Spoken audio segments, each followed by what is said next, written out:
বাংলাদেশের সাবেক প্রধানমন্ত্রী শেখ হাসিনা ভারতে কি হিসাবে আছেন, কোন স্ট্যাটাসে আছেন তা বাংলাদেশের পররাষ্ট্র উপদেষ্টা এবং বাংলাদেশ সরকারের অন্তর্বর্তী সরকারের সেটা জানা নেই। পররাষ্ট্র বিষয়ক উপদেষ্টা মোহাম্মদ তৌহিদ হোসেন বলেছেন, ভারতে অবস্থানরত সাবেক প্রধানমন্ত্রী শেখ হাসিনার অবস্থানের অফিসিয়াল স্ট্যাটাস আমাদের জানা নেই। আমি অফিসিয়ালি তাদের কিছু বলিনি।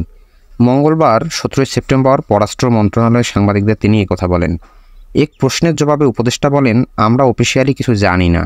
তাদের পররাষ্ট্রমন্ত্রী যেটুকু বলেছিলেন তিনি এসেছেন, খুব তাড়াতাড়ি তাকে আমরা রিসিভ করেছি। আমি অফিসিয়ালি কিছু তাদের বলিনি শেখ হাসিনাকে নিয়ে।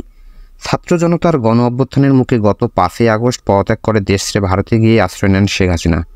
দেশ ছাড়ার পর সাবেক প্রধানমন্ত্রীর পাসপোর্টের মেয়াদ 45 দিন পর শেষ হওয়ার কথা। পাসপোর্টের মেয়াদ শেষ হওয়ার পর তিনি কোন প্রক্রিয়ায় সেখানে অবস্থান করবেন জানতে চাইলে তৌহিদ হোসেন বলেন, দেখুন, সব কিছুই আইন দিয়ে চলে না। অনেকেই মার্কিন যুক্তরাষ্ট্রে অনেক দিন থেকে আছে। তখন 45 দিনের মধ্যেই কি তাদের সব কিছু শেষ হয়ে গিয়েছিল? হয়নি। এখন ভারত সরকার তাকে আশ্রয় দিয়েছে, তিনি সেখানেই আছেন। আমাদের সেভাবেই দেখতে হবে। সবকিছুই শুধু আইন দিয়ে চলে না।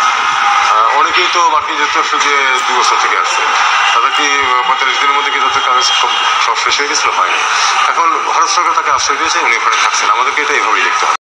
ছাত্র জনতার আন্দোলনে মানবাধিকার লঙ্ঘনের ঘটনায় তদন্ত শুরু করেছে জাতিসংঘের ফ্যাক্ট ফাইন্ডিং দল।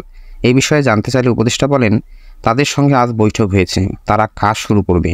তাদের কোনো সহায়তার দরকার হলে আমরা সহায়তা দেব। তাদের কাজে কোনো হস্তক্ষেপ করব না। তারা কোনো পাবলিসিটিও চায় না। এটা হলে তাদের কাজে বিঘ্ন সৃষ্টি হবে। তারা একটু আসলে পাবলিসিটি অ্যাভয়েড করতে চায়, কারণ তারা জিনিসটা কাজ শেষ করার আগে পর্যন্ত এটা নিয়ে তারা কোনো কিছু করতে চায়, বলতে চায়।